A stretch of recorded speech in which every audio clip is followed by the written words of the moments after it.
All right, so it's gonna feature our bots members. That was our Battle of the Strongest 2. It's gonna feature myself, Josh Wigfall, Josh 360, and Desmond, the Executioner Pinkney, against Ken Villalobos, who is also known as Khaos from the West Coast.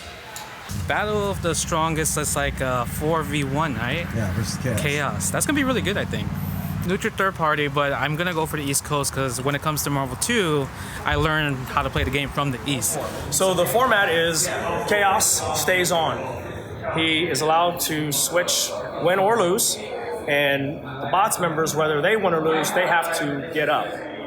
I see. So he's in an Iron Man no matter what? Yes. No breaks? Right. Damn. Right. Okay. And the bounty is $500. So the first bot member to win 3 games, because the odds are stacked against them, they win his bounty. I think the format is something that it's interesting. It's going to put on a good show, and I think it's pretty even, honestly. This format is godlike because I think it's fair.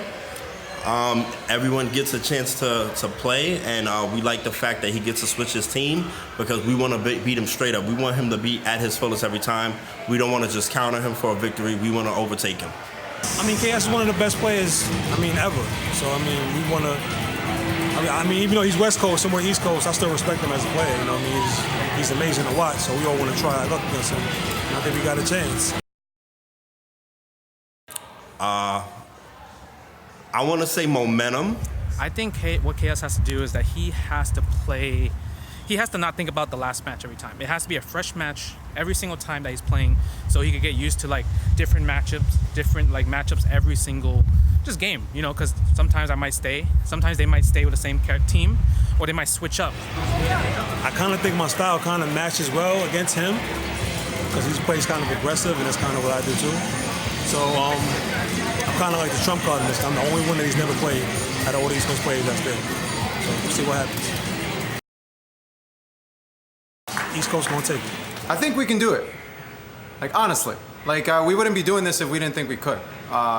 Ken is going to have a bit of trouble adapting to so many different play styles soon, quick. This has been done in the past with other players, and if he could do this, he'll probably be the first player to actually come out on top with this. But now the reason why we're doing this is because for me, these new games, they don't do it for me. They don't do it for me. I'm not gonna knock y'all. I'm not gonna hit y'all. That's y'all thing. This is me. And I want to let everybody know, it's just whether you play a new game or an old game, still promote and support your community. It's a hype game. Everybody loves it. Everybody can appreciate it. Has a big following. Everybody wants to see this game. So I see this game going through the roof. We brought this game back successfully, and it's here to stay.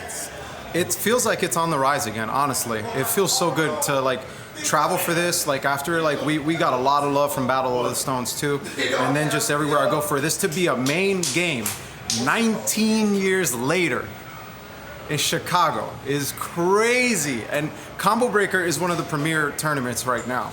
And for us to be a main game here shows us that people still love it, and that we still want to provide, we still want to put on a show for people that want to actually see this. And the numbers speak for themselves. I want to bring back the love that is NBC2.